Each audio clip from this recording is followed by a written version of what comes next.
So Jason, you and I are just right straight back from the 2026 ETSI Post-Quantum Cryptography Summit. Stumbled on that one. Say that fast 10 times. The ETSI Post-Quantum Cryptography Summit. Impressions? I was glad to be there. I've not even unpacked. That's how fresh that it is. So yeah. What an interesting conference. In terms of just the subject matter that was spoken about, we had everything from the most hardest of hardcore PQC topics spoken about, all the way to like the most, airy government policy stuff. Yeah, government policies. Yeah, absolutely. For sure. And yet I found myself in a room with, guys like Professor Mosca, with Bruno Couillard, with Jaime from Santander. I mean, what a conference! Like it's the who's who of PQC in the room. So let's do a little bit of background for the listeners. So this is the 4th annual ETSI PQC Conference. First one was in 2023. I have the second one that I've been to. And I couldn't go last year. First one I went to was 2024. I said, oh, this is amazing. I'm going to come every year. I had some kind of conflict last year. The other thing was like equally critical, and I had to make a hard choice. This year I was happy to get to go back. And it is staged by ETSI with a pretty illustrious panel of organizers, really arranged and managed by Dr. Michele Mosca of the University of Waterloo. And it was created at the time to drive thinking about post-quantum cryptography adoption in a community of government and industry. And they amended it as a one-off in 2023. But it was so well received and so well attended, as Dr. Mosca said, he wasn't sure if anyone was going to show up, right? And then everybody was there. It was so well and so received and so well attended that they decided they just wanted to make this an annual thing. And they've done 4, and they mentioned that they're going to do one again next year. So at least 5. And it's this mix, like you said. There's a lot of government represented by virtue of the fact that it's ETSI. Kind of expect that, but not only European government from a lot of places. There's a lot of industry represented, and then there's also a good representation of subscribers, of large enterprises, particularly financial institutions, who are ultimately depending on this. So it is kind of an unusual mix, I'd say, of subject matter and also of attendees. It is a very high-powered mix. Nobody is there who doesn't have a very good reason to be there.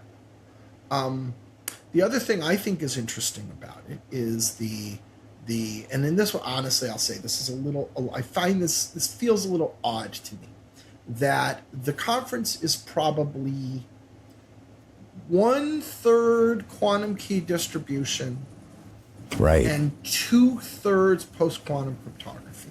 And that's a little funny because they're completely different technologies with different use cases for different people in different environments that solve different problems. And so, yes, they all have the word quantum in them, and they're all about key exchange. But other than that, the overlap between the two topics is actually pretty light. So you do kind of move fast between this QKD stuff and this PQC stuff, and you almost need, at the beginning of a talk, you almost need to kind of get oriented. Okay, what are we talking about now? Okay, gotcha. That's a really good point. The disjointedness of the QKD stuff. I mean, I have an intellectual interest in the QKD stuff. I also completely understand that a lot of governments are looking at it more than they normally would, simply because we're kind of on a wartime footing right now, geopolitically. A lot of tension, yes. A lot of tension. And so I would say that here is a proposal to you, Tim, and to our listeners. We're going to have a few podcast episodes recording soon, and I want to bring up the NSA's position on QKD, which is no on QKD. And another point that the NSA made, which is you can't do QKD without PQC. Yes. And therefore, a lot of folks who are there definitely were some people at that conference who were absolutely headfirst into QKD, Yeah. and they're taking a different tack. Just wanted to propose that, Tim, as a podcast for us. Yeah, I think I will readily admit, like, my own perspective coming into this as somebody who thinks about quantum cryptography somewhere along the line every single day, right? And is dealing with it on a daily basis. Quantum key distribution just seems like such a foreign thing to me, right? That when I go to a conference and we hear a discussion of quantum key distribution, I kind of go, right? You and I just recently attended the Gartner Security Conference. I didn't see a thing about KQD, right? On the other hand, I can imagine somebody who's very kind of heads down on KQD, who is sort of having the same response to PQC, right? Right. Though I think your point is absolutely valid, which is if you do feel that you're in the market for quantum key distribution, you have to be resolving the PQC issue as well. Yes. The opposite is not the case. That is absolutely true. That is absolutely true. So that's one theme, Tim. I'm going to give you another. Sure. And it's this: the algorithm zoo. Oh, yeah.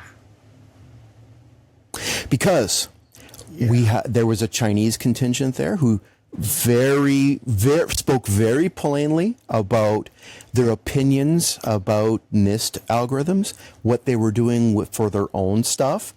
There were subsequent talks where I was scrambling to take notes, Tim. You were watching me, and I shot you over the note about the Korean, whole different set of algorithms. No overlap with NIST at all. Not only crypto algorithm sovereignty, whoever put that on your bingo card, right? Right. But also it came up, the very thing you and I talked about, which is MLDSA, how many flavors you want.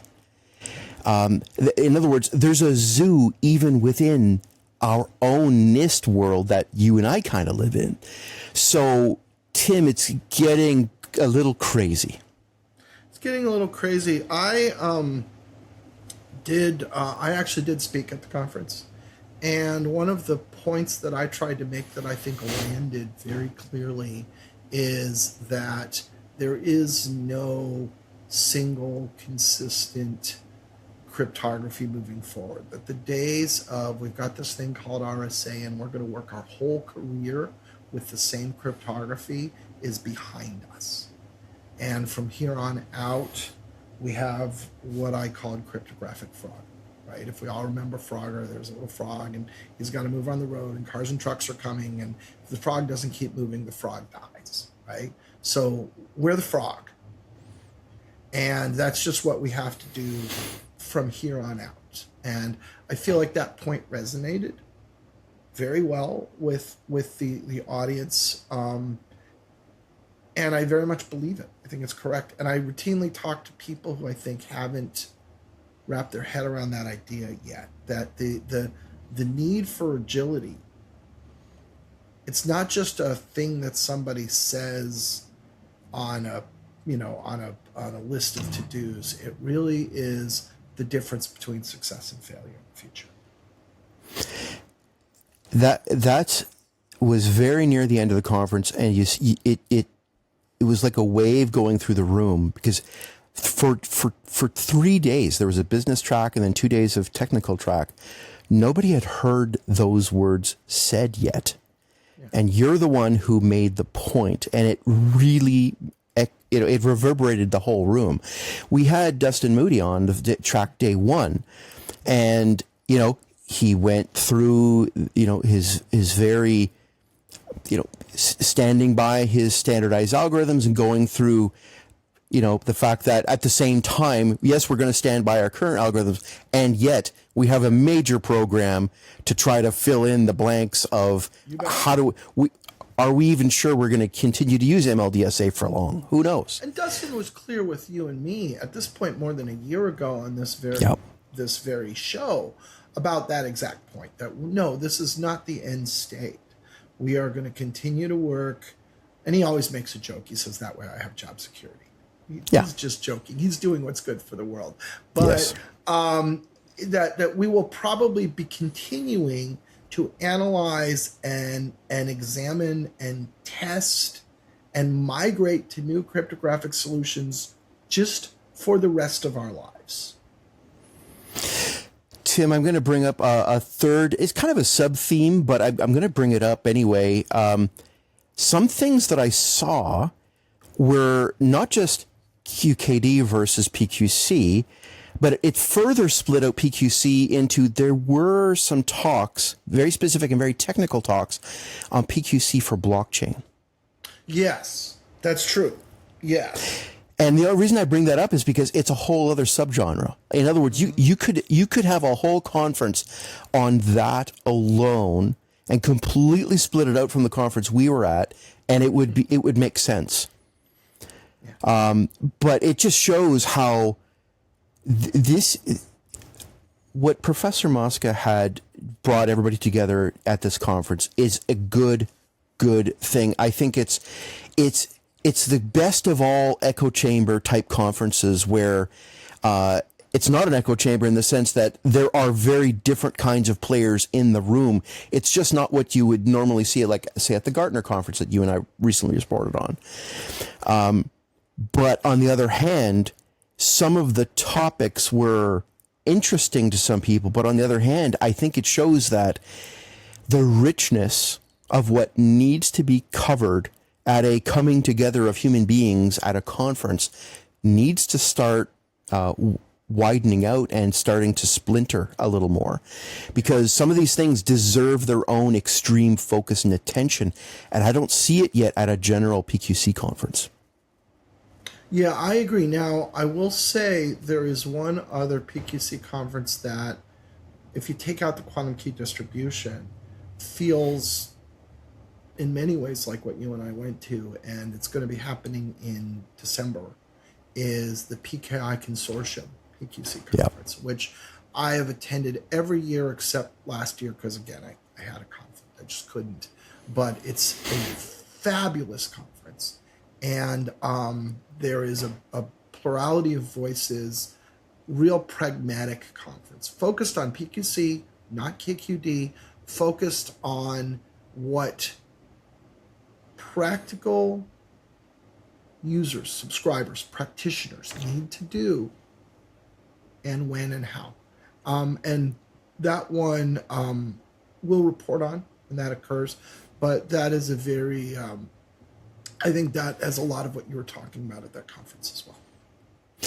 Tim, I think that at the ETSI conference, the rubber hits the road. We know how to really solve this standpoint. And this is something that I'm trying to formulate in my head. The idea is, at what level do you get upset with the general practitioner who's not, employing PQC versus what's available to them to actually employ? Yeah. I think right now, I think that the people who have the voice right now of the beginnings of that are the risk averse, the banks, and there's some other industries in there as well. The other industry that we heard from quite a bit at this conference was the telecoms. Yeah. So the banks and the telecoms had a big voice in terms of here's what we're doing. I think it's going to take an awfully long time for everybody below that threshold to, you've got federal governments, banks, and you've got the telecoms. Beyond that, nobody has a clue. And I'll share an anecdote with you. I spoke with somebody from a major bank, and I said, well, you guys probably have all this completely. I was making the point. I was like, don't compare yourself to just an average enterprise, because you guys are much more advanced than the average enterprise. And this guy I was talking to says, I feel like we have miles to go, right? This was not somebody who was smug and felt like they had it all under control. This is somebody who felt like this was a vast and difficult ocean of work in front of them, and they had barely scratched the surface. So even the people who are most advanced, right? And again, that industry is the most advanced industry. And I think this bank was as advanced as anyone. And that industry, despite all of that, even those people are struggling to figure out how they're going to get it done.